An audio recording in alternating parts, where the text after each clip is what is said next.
Previously in episode 1. So back in the day, at one time, a very young Clyde Barrow would have been living and sleeping right somewhere in this stretch of grass right here. In the year 1928, Bonnie Parker started working here after she separated from her first husband, Blanche Barrow, member of the Bonnie and Clyde Barrow Gang. Doesn't look anything like a cafe today, but this was once Hargraves where Bonnie worked. Welcome to episode 2 of my 3-part Bonnie and Clyde series. In this series, I'll be taking you to significant places and never before seen locations around Dallas, Texas, in Bonnie and Clyde's story. You know them as the outlaws and bank robbers of the 1930s, the infamous duo whose names will remain in American history for all time. Join me as we walk the same steps and follow the trail of Bonnie and Clyde. All right, welcome to episode 2, everyone, my 3-part Bonnie and Clyde series. If you haven't seen the first one, go back. If you haven't seen the next one, well, you're going to watch it after this. Anyway, we're kicking things off starting right behind me. This is once where the Barrow filling station, Clyde Barrow's childhood home, was. Not that long ago, it was torn down. We were here 3 or 4 years ago, and the filling station literally was right here. Now it's just an empty lot.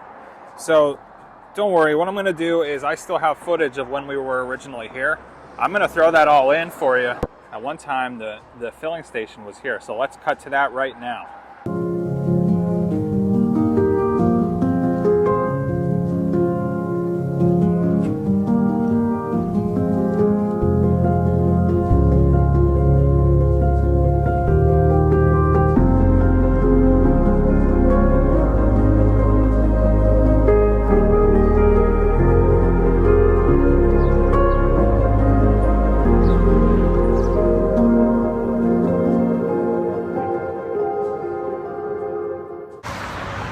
Clyde Barrow childhood house.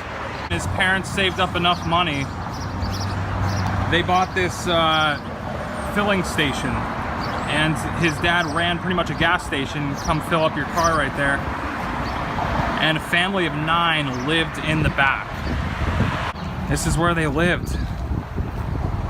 9 people living in this back part. I wonder if we can see anything inside.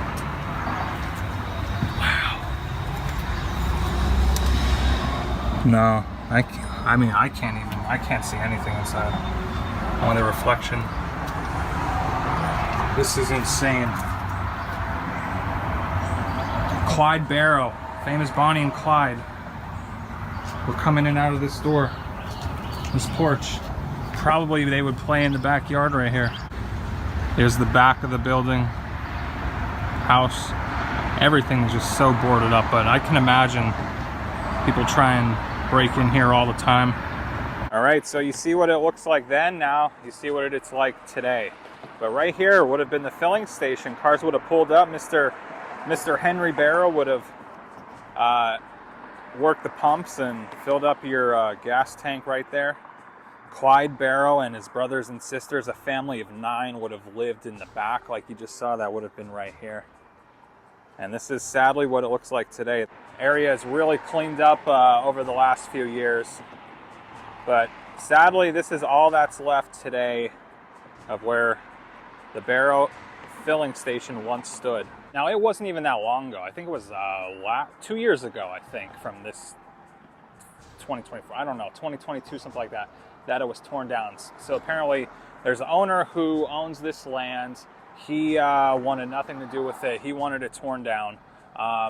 I said in that original video, for years, people of Dallas wanted to make it a national landmark. Other people were like, no, let's get rid of it. Well, finally, the owner was able to tear it down. He said, I don't know anybody, anything. My land, I'm going to do what I want. So here it is today.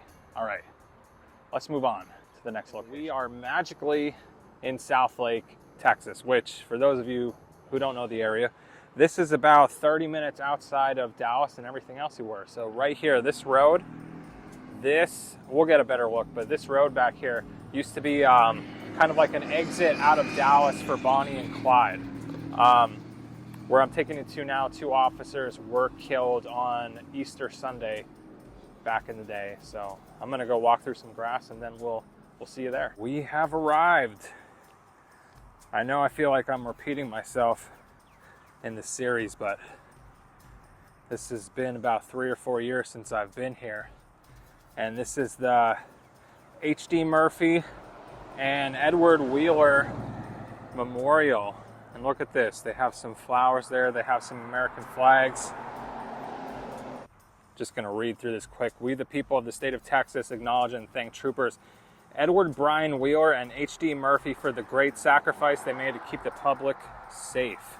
Troopers Wheeler and Murphy were shot to death Easter Sunday, April 1st, 1934, near this site on West of Road by the infamous criminals Bonnie Parker and Clyde Barrow.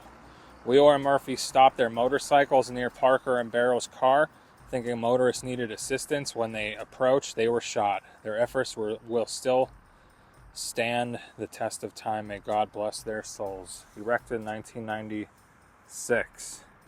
It is so nice they have this here. And that unfortunately took place on this road right about here, 30 minutes or so outside of Dallas, Texas, in what is today South Lake. But this was pretty much the road in and out of Dallas back then. So as I just said, April 1st, Easter Sunday in 1934, 2 young state troopers, I believe, actually I have it written down, Murphy was 22 and Wheeler was 26. I mean, as I'm making this video, I'm 31, so that's really young. I mean, I feel like I'm still young, but that's really, really young. Wheeler was survived by his wife of 2 years, and really sad, Murphy was just about to be married, so he left behind his fiance. And then what's really sad is his fiance actually wore her wedding dress to his funeral. Very sad. And one last shot, that would have happened somewhere along this road, maybe even right in front of us. I mean, there's a reason why this memorial is right here. We're gonna sign off from the memorial here in South Lake in this location, but next location, we are going to a funeral home in the town of Grapevine, Texas, which is right next to South Lake where we are, about 10-minute drive from here. We're gonna go to the funeral home where, I don't remember if it was Murphy or Wheeler, one of them, but we're going to the funeral home where one of them had their funeral service. Yeah, people always comment in my Bonnie and Clyde videos saying, you know, you only talk about Bonnie and Clyde, not about the officers, about the people. So want to go pay respects and talk about the officers on their side. So let's go. We've made it to the town of Grapevine, which is pretty much our hometown, one town over, but we're in search of the funeral home. Welcome to Grapevine Main Street, everyone. Look at this old jail cell here. This is actually pretty cool.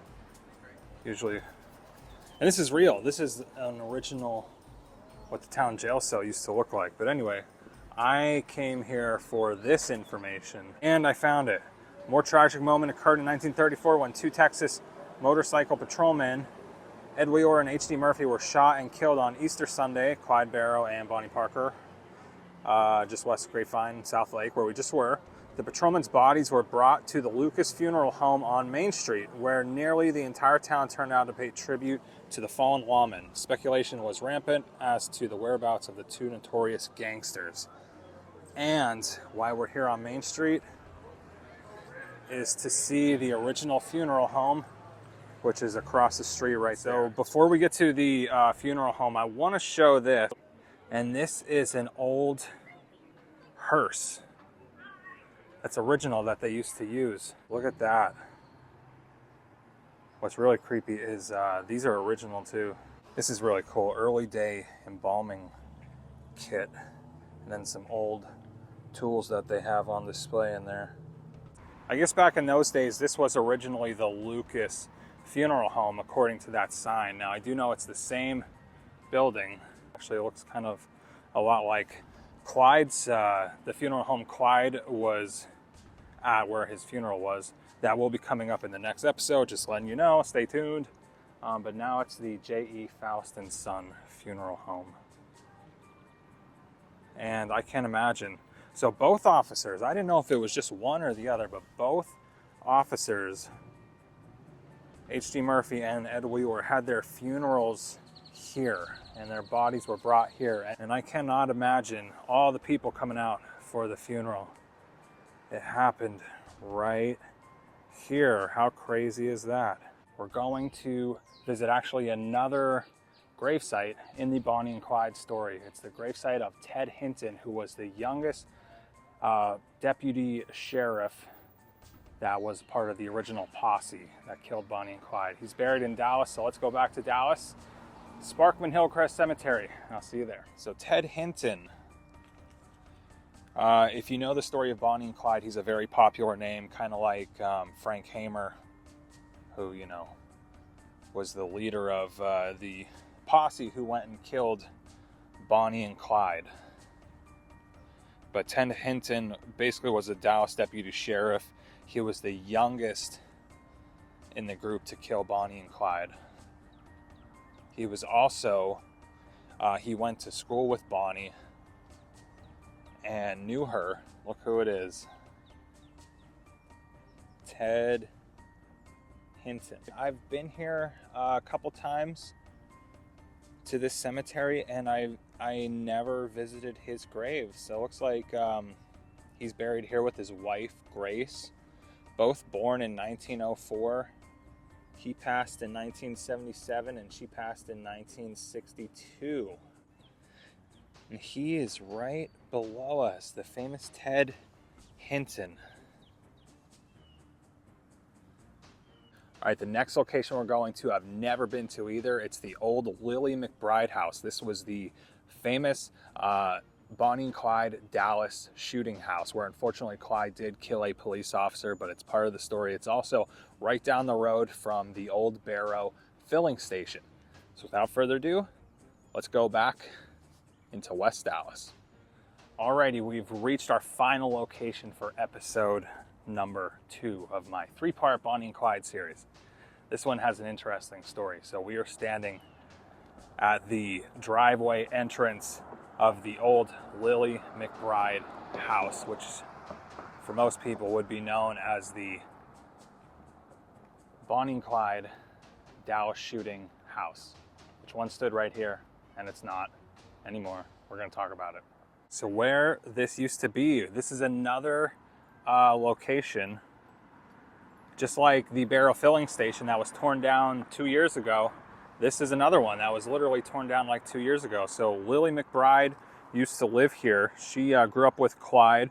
She was actually the sister of Ray Hamilton, who was one of the famous Bonnie and Clyde gang members. Pretty much on January 6, 1933, 6 police officers were waiting here for someone else.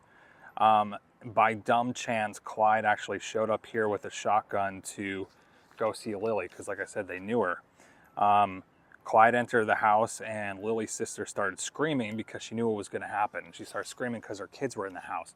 As soon as Clyde heard the screaming, he started shooting inside the house, literally right here. And he actually killed one officer by the name of Davis, who was 51 years old.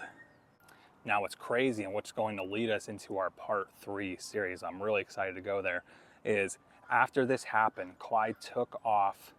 I don't know if it was down this way or that way, but Clyde took off and Bonnie was in a car, and Bonnie picked him up about a block over. Then they headed down to Old Eagle Ford Road, which is that road right down there. They go past the filling station. Once Bonnie picks him up, they head to what's known as the Devil's Back Porch, which was pretty much their escape route out of Dallas. Coming up on our Bonnie and Clyde series finale, episode 3. What better way to end the Bonnie and Clyde series than in the Bonnie and Clyde's hideout? From Irving to West Dallas, viaduct is known as the Great Divide, where the women are kin and the men are men, and they won't stool on Bonnie and Clyde. But her and her mother Emma are both laying to rest here. And so the journey begins.